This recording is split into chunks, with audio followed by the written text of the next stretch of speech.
What's up, everybody? This is Tyler Burns here. We live at Rapzilla.com, and we got a very special guest here. We're doing another artist interview. We got a very, very special guest here. He's the man of the hour. He has decided to join us. We got him in the building, metaphorically speaking. It's a brother from the H-Town. Just came out with a very, very well-received project. Started on iTunes. We got Reconcile in the building. Reconcile, what's up, brother? What's good, fam? What's up, bro? I'm ready to do this, man. You ready, cuz? Absolutely, man. I know you're ready. You've had a great day. Talking about your album, Sacrifice, that's charted, peaked at #3, iTunes Hip Hop. Man, what does that feel like? Just off the top, man. What does that even feel like? Dude, I was sitting there telling my wife and Corey and Pastor, we're looking at it. We're like, what does that mean? Like, does that mean like I don't know how many sales that means, or the biggest thing I'm excited about is just what could happen because of it, man. So like I keep telling Cass, man, hopefully it did what we wanted to do. It gave people ability just to hear the album, and we want to hopefully more people get a chance to hear the album. And the goal is that because from people hearing the album, we get a chance to have a platform to share our faith and to be unashamed about the Lord, and really make some moves in cities and our city. And so yeah, man. Absolutely, yeah. So if you're just tuning in, we want you to get your questions in. We want you to tweet, let your peoples know if you're watching it, and we've already passed the live point. Tweet this out, tell people you're watching it, man. We really want to draw some attention to what Reconcile is doing. So off top, man, let's just talk about you. Give us a brief 30-second version of who you are. We'll get into the longer testimony in a minute, but give us a brief 30-second version of who you are, the cliff notes, so to speak. Yeah, so man, if you could kind of go through my story real quick, man, I'm this poor kid whose family went through a tough time that I ended up just running hard, busting my head open, ruining relationships, to being a thief, but being an athlete. Who was, being on a newspaper in the city, and I ended up getting a football scholarship. But in the midst of that, my life was in shambles. I didn't know how to live for the Lord. And, in the midst of everything that happened, I came to know the Lord, and changed my life forever. And I've just been on that path to just kind of, share the same goodness and grace and love that I get every day with those who might not know Jesus. Yeah, so for people who don't even know, originally, so you're originally from Houston, correct? No. Actually, I'm from South Florida, man. Born and raised South Florida. I'm from Fort Myers, Florida. Okay. That's about an hour and a half west of Miami.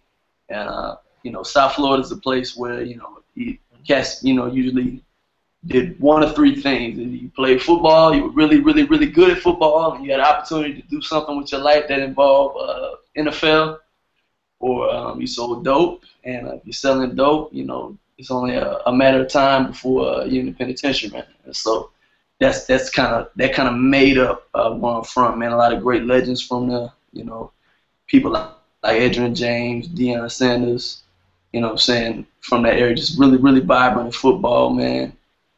And I grew up in that culture, man, just loving football. Football was life in that city, and for us, football was life, and everything else besides that was the lure of the street life, man. Yeah. So, what brought you to the place you're in now? I know you talked about just a scholarship and everything.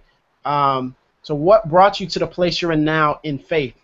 So talk about your testimony and how you encountered the gospel.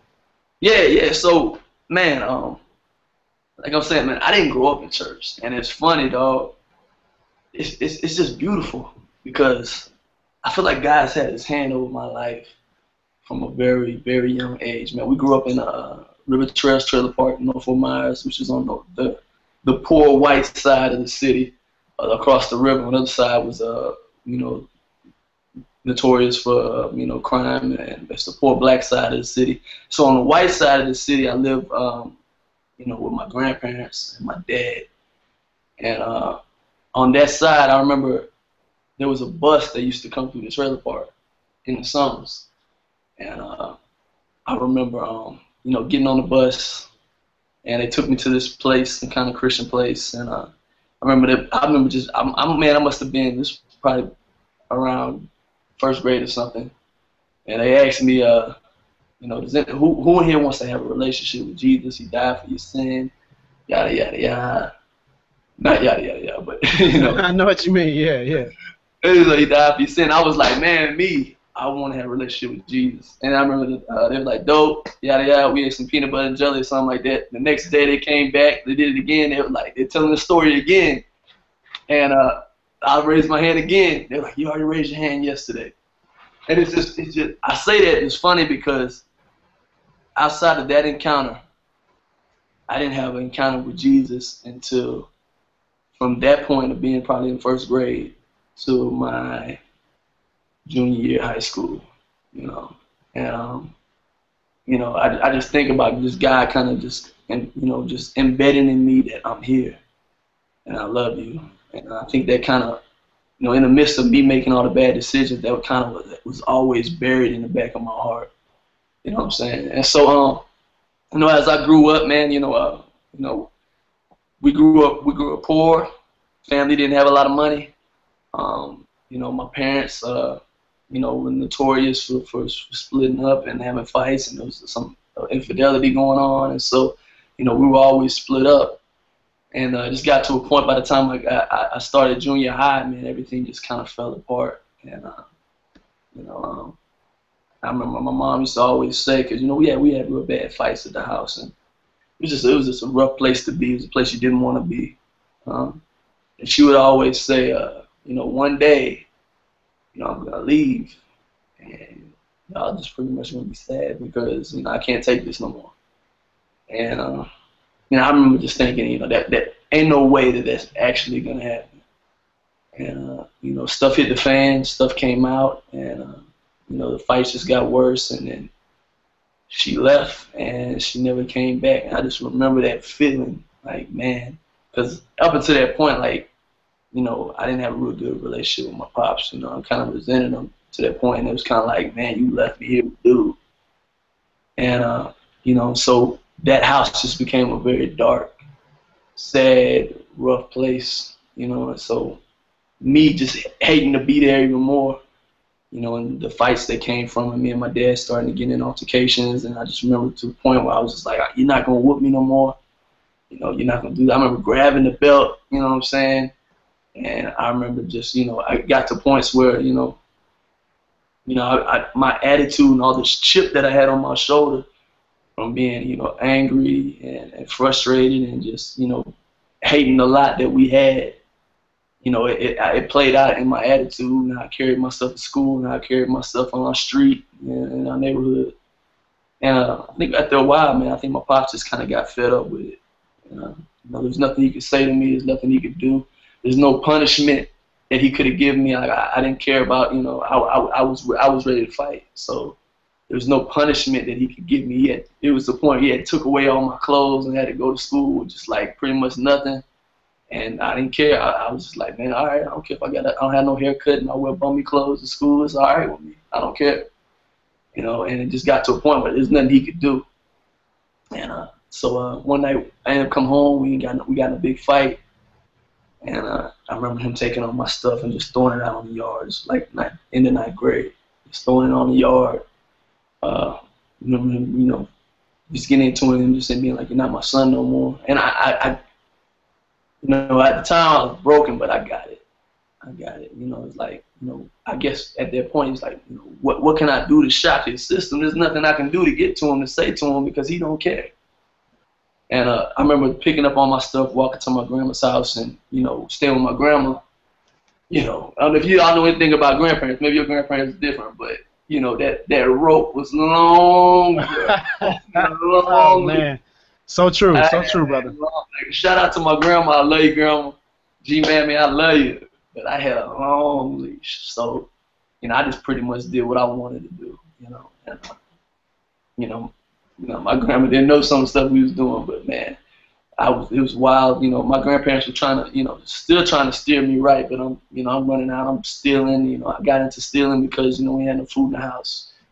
You know what I'm saying? But then it just became a habit. You know, anything with habits, after a while, you know, you can't stop doing it. You know, you're submerged in it. And so me and my friends, I'm urging my friends to start stealing some more with me, and we're stealing out of houses. There's times we got caught one time, we're running through the woods from the police, and you know, I just loved it. You know, the Bible talks about, you know, how we boast about our sin. Man, I boasted about that. I was like, man, watch, I could probably get this off. You know what I'm saying? I would boast about that, you know. And, you know, in the midst of just all the stuff that was going down, and, you know, it got to a point, you know, my grandma was, you know, my granddad were really trying to check me, but I didn't want to hear what they had to say either. I didn't want no authority. I didn't want no authority in my life. I wanted to be the ultimate authority. And, you know, so I ended up, you know, staying with my girlfriend in the projects, you know, and I think she was kind of on the same stuff I was on at the time, and so, you know, her mom wasn't really feeling it, and so whenever they bumped heads, we ended up staying with her sister. Sisters got dudes cooking dope in the kitchen, you know what I'm saying? So, you know, after a while, you just think back, like, man, how did I get to being here? You know, staying, you know, in a dope house, essentially, you know what I'm saying? And, you know, I was like, oh, man, I was remember making the A's and B's. Now I'm here. I barely go to school unless I'm going to football practice because, like I said, football was something I could do. I was good at football. I'm still in the newspaper for football, but my life around everything outside of football is a mess. And, you know, I remember, you know, sad point is, you know, I got to a point where I was like, I was going to do me. And I'm staying with my girlfriend.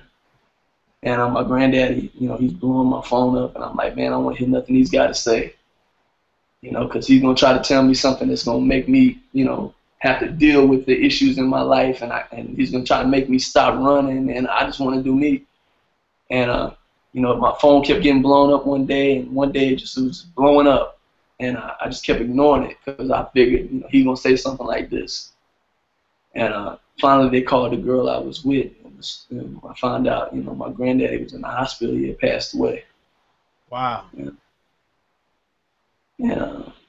I remember just feeling ashamed about, you know, the way I was living.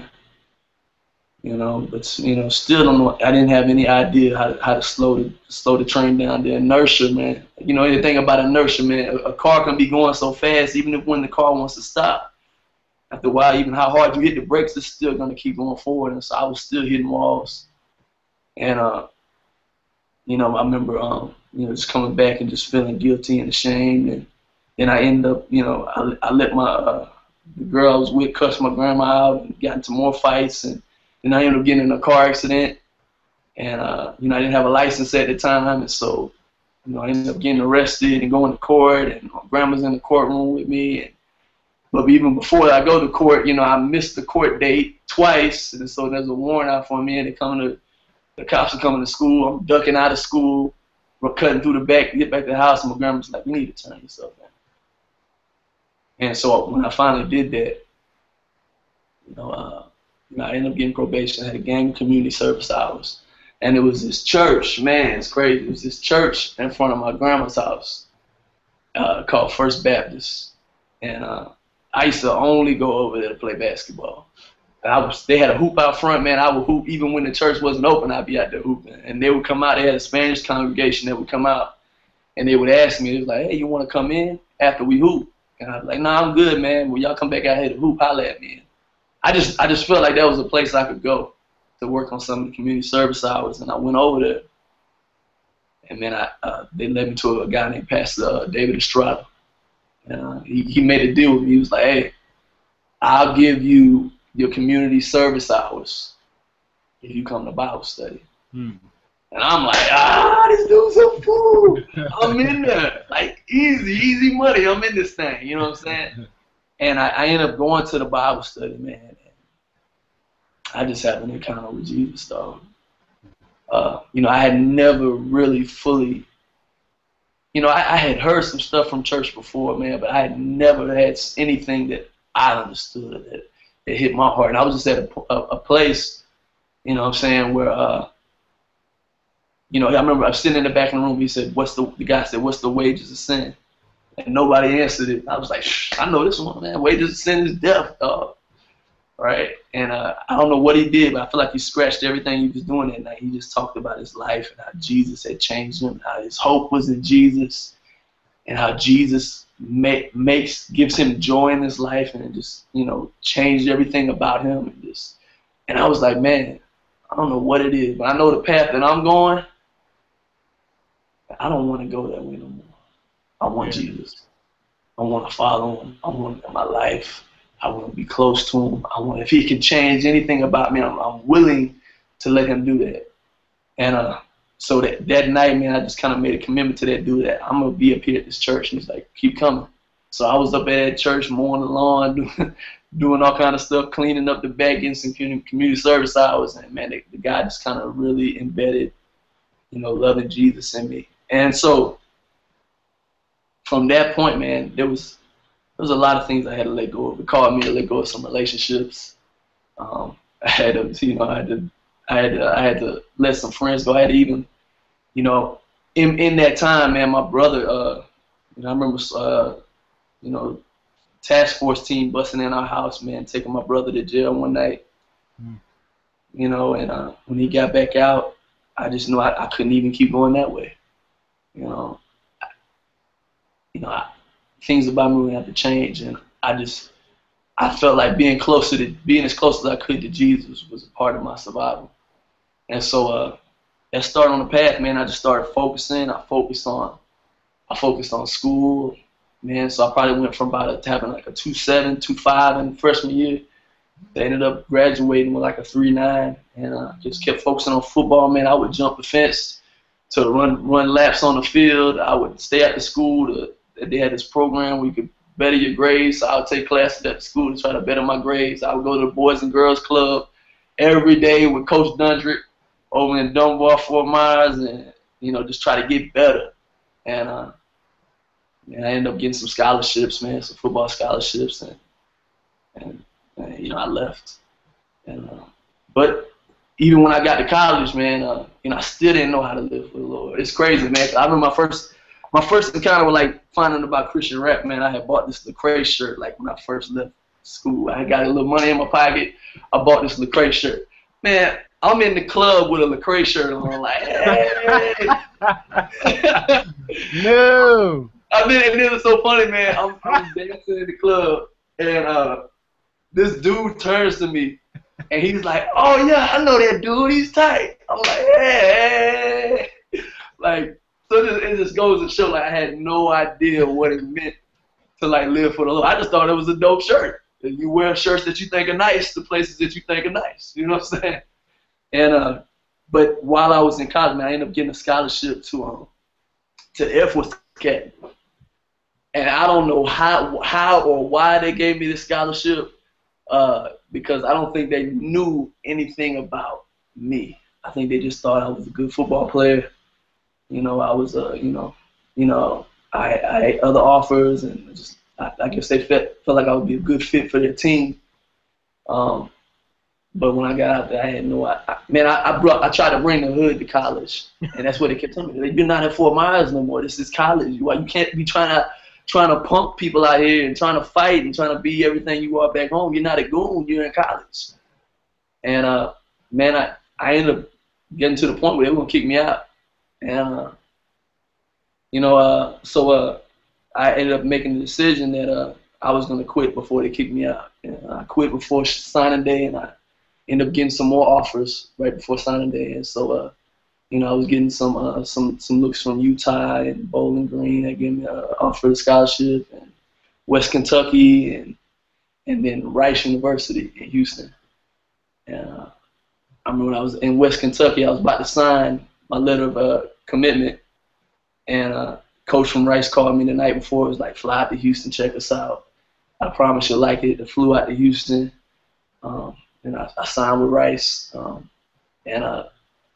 But it's funny because in that process of me getting kicked out, I remember coming back home, and you gotta remember, man, this is everything I worked for. This is the only thing I was good at, and I essentially had blew it. And I'm back home, And everybody's like, man, Ronnie, you're not supposed to be here, bro. What are you doing? And I didn't want to tell nobody I got kicked out. You know what I'm saying? And I remember I was sleeping on the couch, and my sister walked in, man. I remember like yesterday, she was like, you know, I tried to tell her to do something, and she was like, you don't tell me nothing. She was like, you blew your life. That's why you got kicked out of Air Force. You know what I'm saying? Like, you a bum, you know? And I just realized, like, man, at that moment, I was like, man, I did blow it. And I think part of the reason I did blow it is, like, I don't know. Like, I don't have a relationship with the Lord. My life is a mess. I talk about Jesus, but I don't really know Jesus, man. I don't know how to really live for him, bro. And so I just made a decision from that point on, without any other bird in hand, because I didn't have any other place to go at that time. I was just like, man, I need to know Jesus. And I remember being on YouTube listening to, you know, Reach Record songs and just reading my Bible and just like trying to search for God for myself. Not because I'm getting community service hours, but because I need him and I love him. Yeah. And I know he's gonna make my life better. And so, man, I just focus on God, and I ended up getting some more offers in. That's when I went out. I ended up getting a scholarship at Rice. And so while I'm out there, it's like I got a second chance, dog. I got a second chance. And so the other freshmen would come on campus, and, you know, like, I'm big man on campus. We playing Texas. We on TV. You know, so boys is like, we're finna go to the club and wild out. And I was kind of like, man, been there, done that, got a T-shirt. You know what I'm saying? That's not the way I want to live. Right. You know what I'm saying? And so, you know, I was like, I want to live for the Lord. And as I'm doing that, I still had some issues, man. I had a lot of issues. And one of the players on my team, because I was the type of dude, I'm like, yo, let's get this team prayer. And then after the team prayer was over, I'm the dude cussing out the other team on the field. Like, still in process. You know, I'm still growing, bro. And I remember one of my teammates named Cheddar Zulu, man. He plays for the Bears now. He was like, bro, you blend in too well. And it was convicting, man. And so I just, you know, I realized I needed to be a disciple, bro. And so it was a guy who came along while I was in college. His name was Patrick Nguolo. My pastor to this day. He just really came along and just discipled me, man. Just walked with me, you know, intersected his life with mine, so that I can know the Lord more, and I would really know what it means to live for him, you know. Man. So yeah, it's a little bit of the story, bro. Man, that sounds like a movie, man. Like normally, like, yeah, I just wanted to let you talk, man, because normally I'd be like, okay, ask some follow-up questions, but man, I was riveted because that's just hearing you talk about it just straight like that. Man, it's nothing but the grace of God that you're here. Dude, like, I'm looking at that, you know, I'm tripping. Like, it's just like when you think about where you come from sometimes. Like, yeah. Man. And so listening to the album Sacrifice is crazy because without hearing you expound like that before listening to the album feels really heavy, like it's real life. Like you're not sugarcoating anything, you're not hiding anything. Like you're actually talking about your life and vicariously the lives of other young men just like you all across the country, and I mean even across the world, who listen to your music.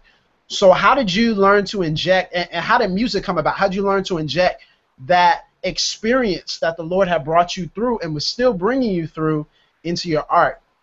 Yeah, dude. So the part of it is our philosophy that we take here at Frontline towards making music. And then another part of it is just, you know, the kind of music I grew up on, man. So I was the type of dude, man, I grew up on rappers who could tell stories, man. I just connected with it. I remember the first time, my very first favorite song that I had in my life was Boom, boom, boom, boom, boom, boom, tell me what you do. Oh, man. Run. Like, that's the kind of stuff that always resonated with me. Like, of course, you got to make them say, Master P, Trick Daddy and stuff, but, like, those kind of songs, like, I always say them, like, you know, I love Tupac because, you know, the stuff that he said, like, I could look around in my life and be like, yeah, man, I feel that pain, dude. This is what it's like. You know, he painted a real good picture of my depravity. You know what I'm saying? I remember the first time I heard DMX slipping. You know, I'm slipping, falling. can't get up. You know, so those things resonated with me because it looked like my life. Like I know what it's like, you know, to not have nothing. I know what it's like to live in a trailer where the bathtub's falling through the floor, and at night, you know what I'm saying, there's mosquitoes that come through the floor. Like I know what that's like. I know what it's like to live in a home where every night's a fight. You know what I'm saying? I know what it's like. I know what it's like to feel like you ain't got nobody in the world. And so, you know, I grew up always, you know, very like musically inclined, man. Like I was the type of dude that went to sleep with music in my ear. Type of dude that I had the, you know, the Walkman. I walked to school with it in my head. I'm always in the class beating on the tables. I was in the back of the after-school bus beating on the windows. Stop beating on the windows. That was you. It was you in the back. We beating on the windows again, making songs. You know what I'm saying? My friend in middle school, man, we had this super long rhyme book that we would just write raps. I walk over this house and we just write. You know, we had songs just about ratchetness, but you know, still. We always would tell stories, man. And as I got older, you know, I never thought, like, I didn't go to college to do rap. I didn't go to college. I went to college the first time around to make money. The second time around to make, you know, just to bring glory to the Lord with my life. And so while I'm there, you know, my freshman year, I'm DJing ratchet events, but then I started DJing, you know, Christian events. And as I'm DJing, guys are like, you should rap. And I started rapping, and I just started writing down the stories that are close to my life. You know what I'm saying? And it just kind of grew, and I just wanted to, you know, paint those pictures. I'm like, man, this is what it is, what it's like, this is what guys go through. I always, you know, I think Tupac always did a great job of painting the real, but he never left you with like a solution, man. He always like, yeah, that's real pop, but dang. Yeah, it's just that emptiness, It's still empty at the end, you know, so, and, you know, it's void of truth. And so, man, we just wanted to write, you know, I wanted to write transparent, honest music about life that, you know, that has truth in it and that paints you and points you to the place where, you know, our lives can be redeemed, and that's the cross. And so, you know, our philosophy towards writing, we made this switch. I remember when we made the switch, I was standing in the locker room because, I mean, when I was I put out Abandoned Hope when I was still in college, but I remember having this conversation with Corey Paul at Frontline, just talking about, I was in the locker room, I was like, man, we got to write a different way, man. Like most of the music, the Christian rap stuff out here, it sounds so much like us versus them. Like, I'm doing this, you over there sinning. I'm doing this, you. And I'm like, most of the time, bro, my life's just as ratchet as them. The only thing that separates me is the cross, dog. Like, I have grace, and they're refusing it. You know what I'm saying? Yeah. And so I was like, man, we should write from that perspective. Like, we should write from the perspective, like, nah, man. Like, this is my sin, and this is how God. Like, I'm looking to God to be, you know, the person who's gonna, you know, forgive me and be my everything. Yeah, so I mean, and to kind of piggyback off of that. By the way, if you're just tuning in, get your questions into the Rapzilla link. This is a crazy chat. I kind of just want us to talk, but we're gonna get some questions here. We're gonna get some fan questions. But I kind of just want to hear you spill your heart here, because I think this is a great forum for you to do it. So kind of just piggybacking off of that, your music, again, it puts you right in the middle with everyone else. It's we. You know, it's very we-centered. So you obviously have the distinctor of the cross, of the gospel, of Jesus Christ. But I don't feel like you're talking above someone, down to someone. I feel like you're like, man, I've been where you've been. I may still be where you are. I know what it looks like.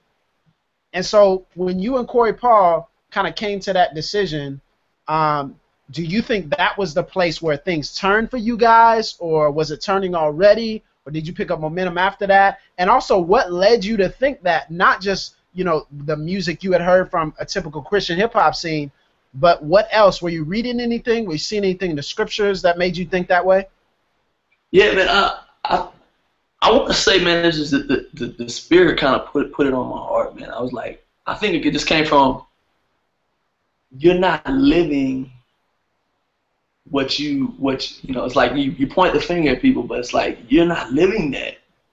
Like, you're in the same boat, bro. And so I remember the philosophy switch was like, if you could imagine somebody listening to a song, right? They're riding in their car and they say the songs like, I don't be over there sinning like them boys over there sinning. Like, and so like, for the listener goes, that's right. These people out here are sinning. I'm not. I'm holy. I'm righteous. You know what I'm saying? All this stuff, they're not. And, you know, if you never look in the mirror for yourself, man, you're not, you know, one, you know, you can't be healed if you don't know you're sick. And so what with the philosophy switch is like, if we rap about sin in our life, then, and just be transparent, then maybe the person who we're trying to actually reach with the music will be honest with themselves. And so if the song's more like, you know, I'm slipping, I'm falling, I can't get up, Lord, could you redeem me? This is my life. Then the person who's singing along with it, these words are coming into their heart and like, yeah, I'm slipping, I'm falling. They can relate. Like, I'm just like you, bro. You're not in this by yourself. Like, I'm falling and sinful, and I need Jesus, dog. And so that's what we want. That's the goal of the music. We want people to say, X this life, I need Jesus. I want Jesus. But it's tough to do that if you don't see that you need him. You know? And so that's what we try to do with that philosophy. So would you say, and one question kind of, you know, pushing theologically here. So how do you balance the tightrope of, well, I'm not glorifying my struggle, right? I'm not glorifying the fact that I sin and fall, because somebody's gonna be like, yeah, I'm good, because I keep, yeah, there's grace. Romans 6. You know? We'll take that back to Romans 6:1, dog. Exactly. So I was just talking about this with Wado.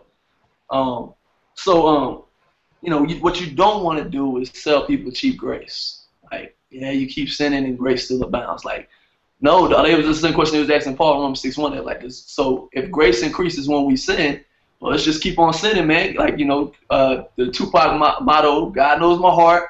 Yeah. You know what I'm saying? Only God can judge me. And let's keep getting it in. And at the end of the day, I know God's going to forgive me. He's got some grace for my wretchedness, right? But Paul is like, why would we continue to live in sin if we died to it? Like, weren't you, if you're acknowledging that you're with Christ, aren't you acknowledging that you're saying you're with his death? It's like he takes that baptism analogy. Like, if you got baptized and you died to sin, just like Jesus died on the cross for sin, right? And just like Jesus rose to new life, being sitting right on the right hand of the Father, like, you're rising to new life. Why would you go live back in filth? Like, how could you go back and love the things that Jesus died for? And so you're gonna watch that line, but at the same time, you don't want to paint this picture that nobody's exempt from sin, right? And so but what it does when you expose these things, it's really like a mirror. You know, it's like a mirror. It's like, look, bro, you know, these are your flaws. Like, just be honest about them, right? But I think the thing is, if you champion sin and grace, but you never take it back to the cross, you know, you're doing people a disservice, right? Because the goal is that we expose these things so that you would say, man, I need Jesus because I'm a righteous sinner, and I need him in every aspect of life. And so it's a fine line, man.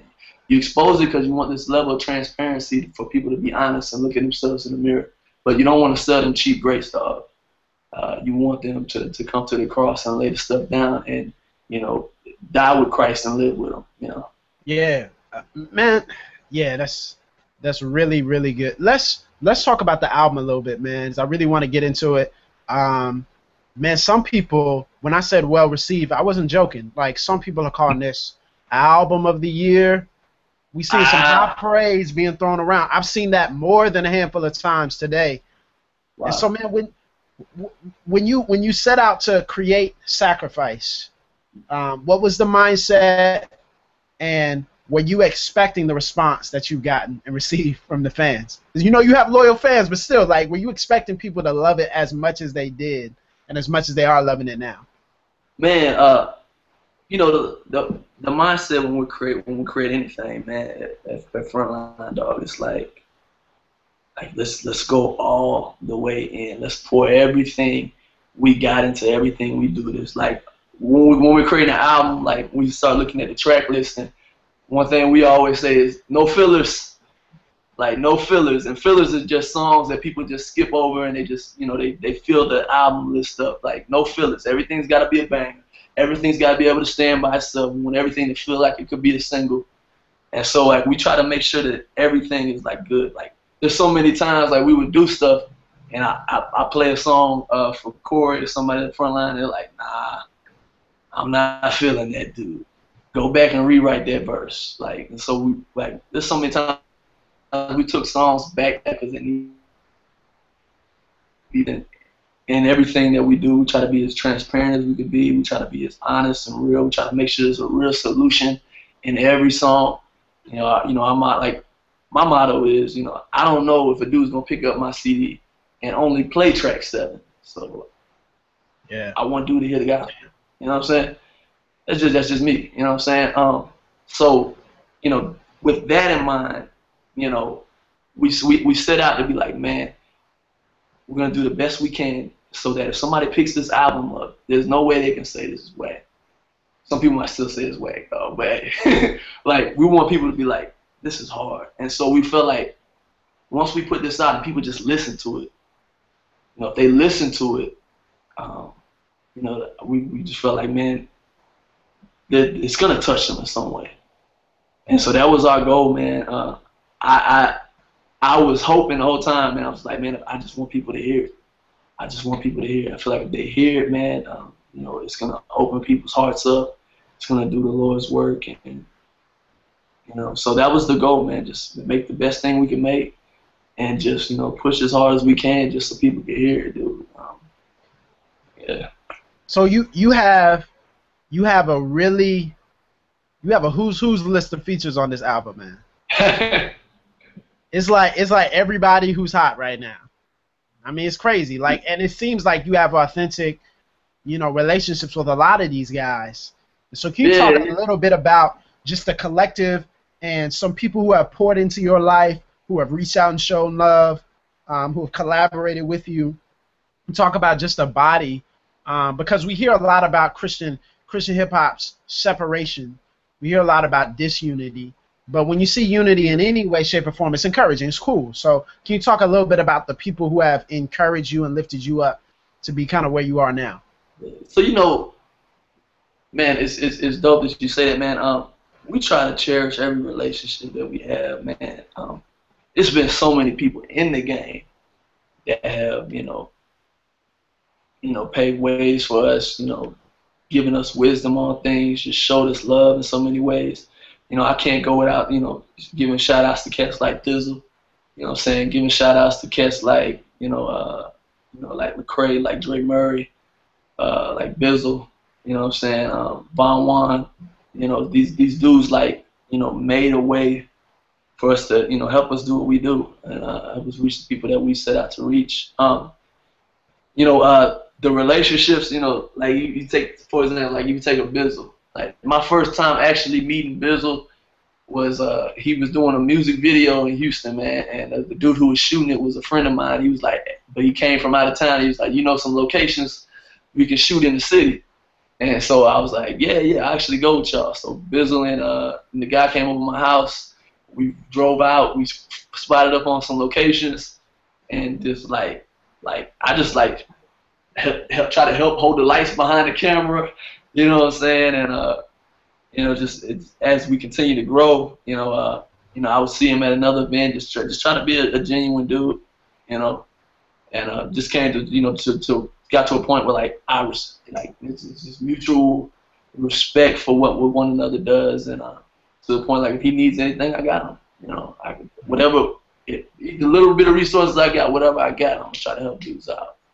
And so and I think that stuff on the backside of that, I think that translates to dudes just wanting to be genuine and keep those relationships. There's stuff like the Pyrex feature, man. I met Pyrex. I was gonna ask you about that, man. That's really interesting, man. You got to tell us about that. So Pyrex was with ABN.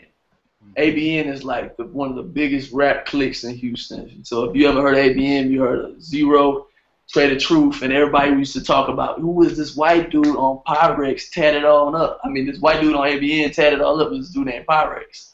Hard secular rapper, right? Just like gutter, right? So he ends up going to the penitentiary, man. And while he's in the penitentiary, you know, Trey Nine's coming and discipling him, and, you know, just like, you know, being faithful to meet with him and try to help him grow in his relationship with the Lord. He gets out and he wants to live it out for real. And so this dude's like getting discipled by Trey Nine. I'm working with Trey Nine, so I get to meet him here and there. And so, you know, it gets to a point, it's like, man, you know, like this dude's authentic. You know what I'm saying? And so we continue to build. I ended up shooting a music video for him. Like I guess I'm not shooting music videos. I ended up shooting a music video for him, and we just kind of grew into a good friendship, man. And so it was just natural, man. He blessed me on the album. Man, that's awesome, man. Yeah. Now let me talk about stylistically here, and remember, keep getting your questions in. We're gonna check them here. We just got a few more minutes here with Reconcile, man. I'm enjoying this time. Time is flying because I'm enjoying it so much, and I know you guys are too. Let's talk about stylistically. So a lot of people have palettes now musically for the more mainstream, pop-ish hip-hop. So that's just a palette. You are not that. So the first time listener is like, oh man, I like this new Reconcile, goes listen to your song, and it's like, wow, I may not be used to that type of style. I may not. Can you talk about what the style is, what it represents, the cultural affiliation, and also maybe some artists who have, you know, kind of inspired you to have that same authentic style from where you're from and where you are now? Yeah. So one, like, it would be so ungenuine if we made any other kind of music. One, because that has nothing to do with where we're from, what embodies our culture. Like, if you were to, like, 4 Miles, Florida, if you ride through 4 Miles, Florida right now, Dunbar, you're gonna see big old school box Chevys, Caprices sitting on 26s, 28s, 30s, boys bumping hardcore. Like, you know, we got that. We're heavily influenced by Louisiana and South Florida, so like the culture that kind of grew up in rap was like that murder rap music. So boys listening to murder rap, like, I'm hiding in your bushes, ski mask, da da da da da da.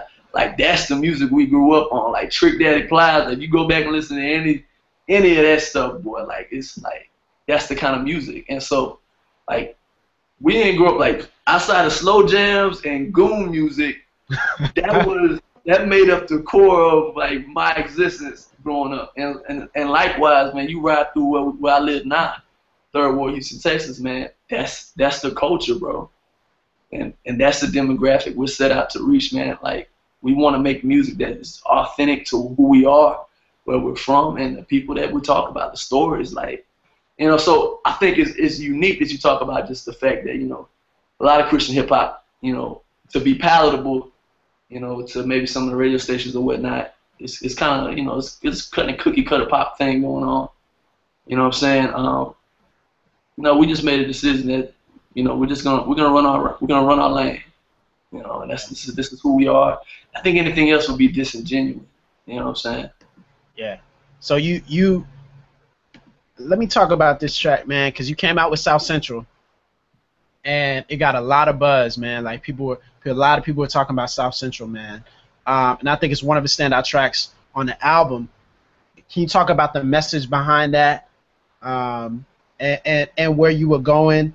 There was actually, before you do, man, there was a documentary I was watching recently, and it was called Chirac, and it was just talking about just the Chicago culture, the I think it's called drill music, where it's just basically, like you're saying, goon music, like murder music. Bro, and it's funny it's funny you say Chirac, because when I'm from 4 Miles, like, it was coined Little Pakistan. Wow. Right. It was coined Little Pakistan, and it kind of got that name because, you know, off the water boys was getting guns, banana clips, you know what I'm saying, like spraying up blocks, you know what I'm saying. Everybody's want to be a dope boy, and, like, you know, boys wasn't making it past, you know, 21 without either being dead or being in jail. And so, like, you know, I think when you think about just that culture, if you were to go there, bro, like, you know, there's a whole bunch of different things that happen in the streets right now. Like right now in the streets, it's not hot to be selling drugs. Why? Because selling drugs has a whole bunch of stuff tied to it. You know, there's just too many ways to get caught. It's a hard thing to do or whatnot. So boys don't sell drugs right now. Boys are hitting licks. Hitting licks, if anybody out there who doesn't know what that terminology means, hitting licks is like a come up. It could be a robbery. It could be, you know, a plot to get some money. Like boys are hitting licks. And so, you know, that's kind of like the culture. Like, you know, just rob you, just like, and then you hear the music behind it, and the music kind of just like, it reinforces. It's like, yeah, I don't know, there's a song on the radio right now. It was tripping me out the other day. I remember we was riding through Dallas, flipping through the stations, and it was like, young dude move that dope. Young dude move that dope. And it's just like, it's sad because dudes in the hood gonna listen to that and be like, okay, that's the way to live. I need to move it. And so with songs like South Central, you know, I just think about all the relationships that I've had, my friends and stuff going up. I got friends in jail for murder. I got friends who lost their life behind the gun. I got friends who just, you know, I got family in jail for drugs and all this different stuff. And so we talk about South Central. It's a South Central neighborhood, dog. And so just watching these young men lose their life behind chasing this life, this be a goon life, you know, it just breaks my heart, bro. And so, but it's in every hood. And so through the song, I try to just paint the picture like, yo, this is what it's like where we're from. This is what it looks like. These are the situations. Because a lot of these situations, it don't just pop off overnight. Like some of these, it's like, you know, it's years of oppression, systems, lack of resources. It's years of stuff that causes this stuff to happen. It ain't just like you wake up, oh, today I'm gonna be a goon. Like, nah, you don't wake up and decide to be a goon. A goon is something that you couldn't help.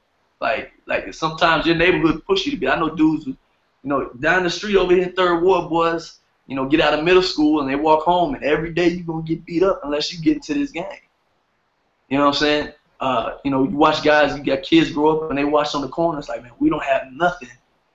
But if I hit a lick real quick, I go pawn whatever I stole or whatever I robbed, I flip that money into some product, and then I go sell that product, I can have the same J's that this dude has on the street. Yeah. You know what I'm saying? And so when you think about just the scale, just like the depravity, like we're out here, we don't want to not pursue telling dudes about Jesus and showing them another way to live. Like, because the lie is this is the only way to live. But that's a lie. There's a whole bunch of different ways to live. And the best way to live is to know the Lord. And so with South Central, we just want to paint the idea like, dude, yeah, young dude, I understand this might be how you living, what it looks like. I understand my brother did the same thing. I understand I was going down the same route. But, like, Jesus will not let you go. And you don't have to die in this. You don't have to believe the lie. Like, trust Jesus and lean on him for every ounce of your ability to make it out of it.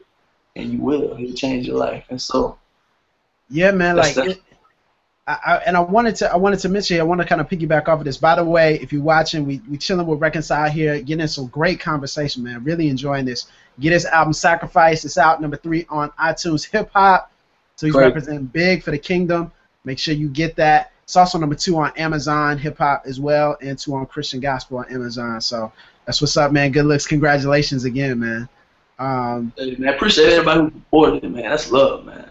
Definitely, man. And so you talked a little bit about it, man, systems, and sometimes, you know, people don't understand that it's years of oppression. It's a lot of things that goes into the plight of the inner city. Now, do you see yourself through your music? Because I feel this way when I see you not only as putting yourself in the shoes of the people who are actually in the situations you're talking about, but also kind of being a news reporter to the rest of the outside culture that, hey guys, this goes on. Even by your album cover, right? Even your album cover is very like, hey, it's here, it's in your face, like the cross is the only answer.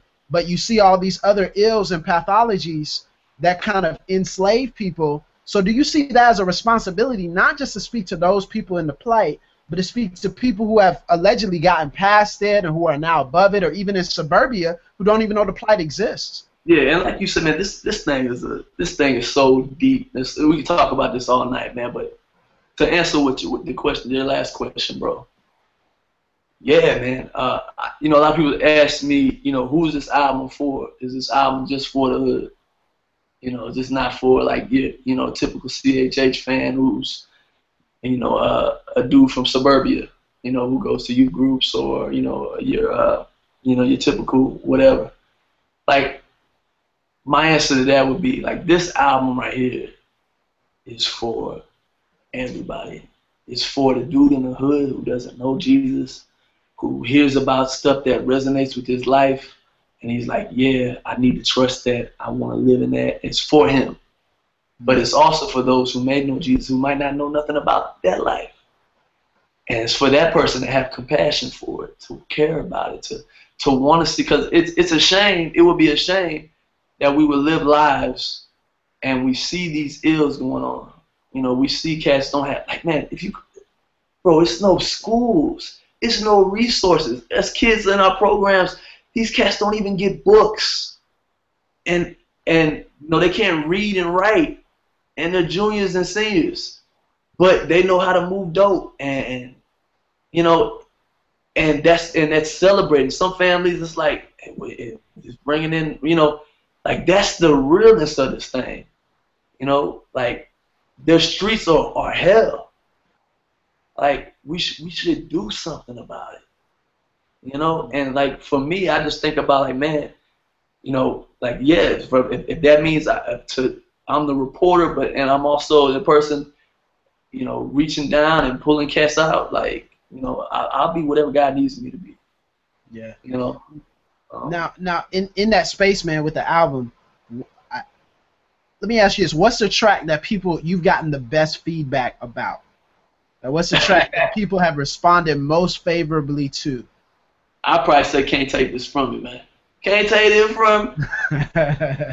Now that's a very honest song, man. Very passionate, raw, honest song. You got two of your partners on it too. So what have people been responding favorably to about "Can't Take This From Me"? Man,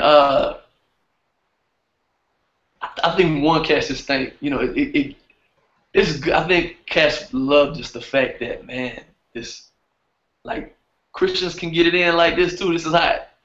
You know what I'm saying? Then I think cats just resonate with just the honesty in the record. You know what I'm saying? Because it's one thing to be a dope record that's sonically is tight, but then it's like, it's so deep, it's so rich. You know what I'm saying?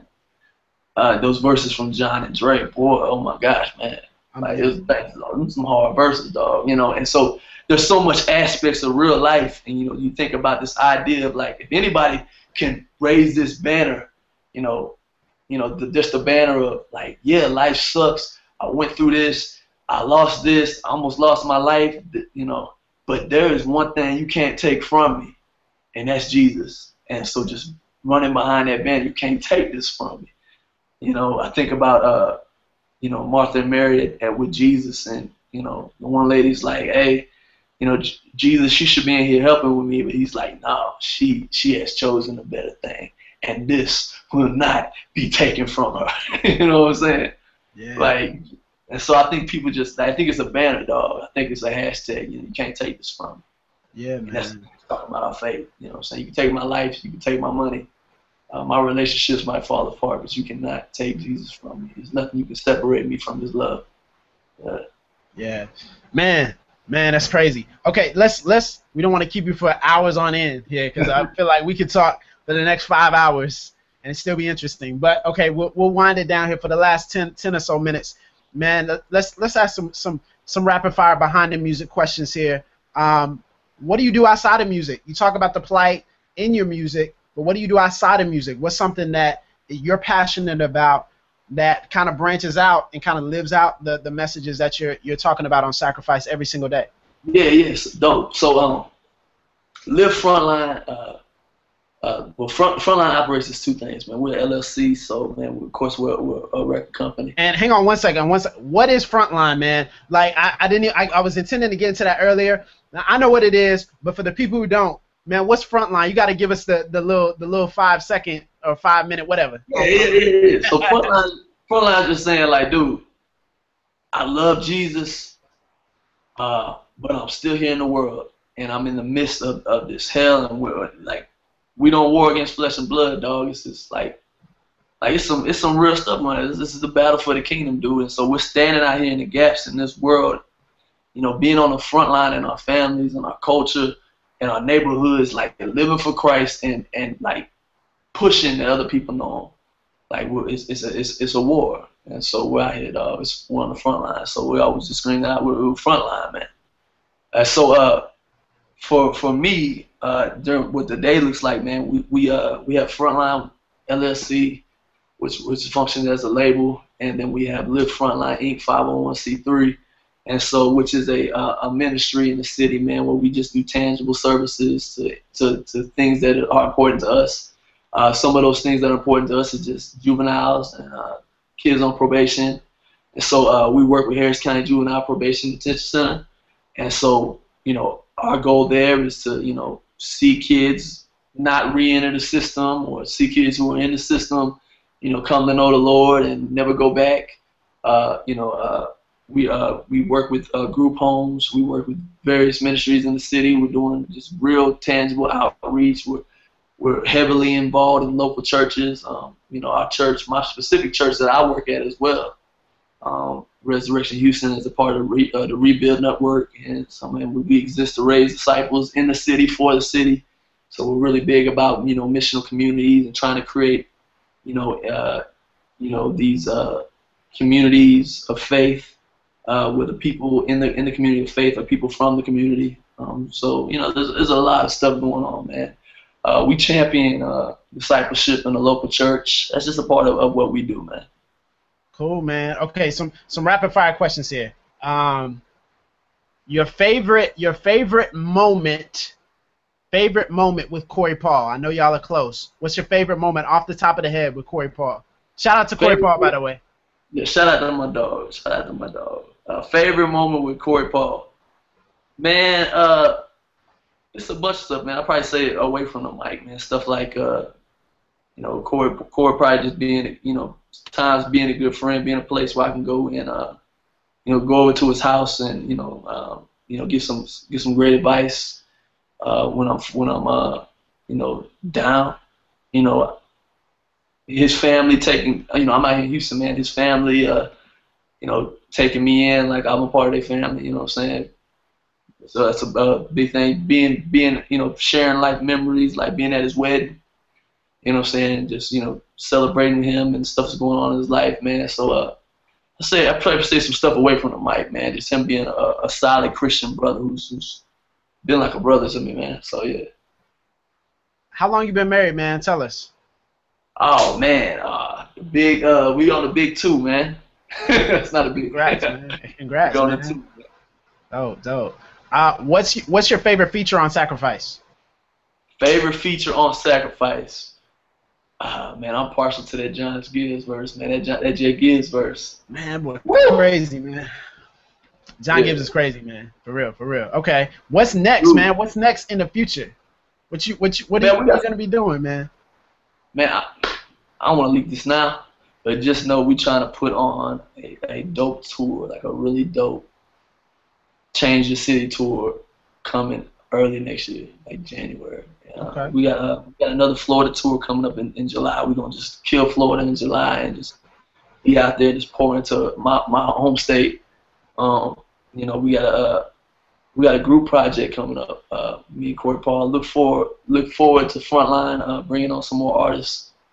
You know, and just being faithful to our city and really trying to do some tangible cultural change and life change in our city. So yeah, man, look forward to some of that stuff, man. Cool, man. Okay, so where can people keep up with you, man? Where can they get? First of all, where can they get the album, and then where can they keep up with you post album, your life, social media, all that good stuff? For Shiggity, all right. So take yourself over to iTunes, Amazon MP3, Google Play.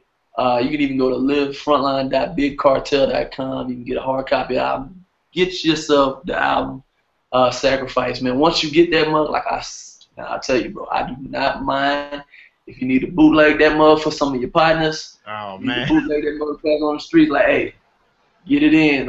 This is the gospel, man. We want people to hear it.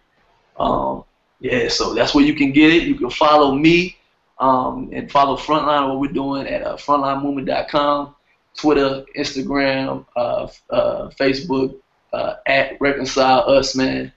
Come be a part of the movement, man. Yeah. Oh, man, dope, man. Reconcile, thank you so much, man, for joining us. We know it's a big day for you, man, and you celebrating. And, again, congratulations for not just what you're doing on the mic, but also what the Lord has done in you off the mic. Man, we really appreciate you just being honest, transparent, sharing your testimony, and also, man, getting that sacrifice. Dope to see brothers representing like you, top of the charts, man. So congratulations, man. Thank you for spending some time with us. Appreciate it, Tyler. God bless you, homie. All right, y'all. Y'all be easy. Next time on Rapzilla. See you later.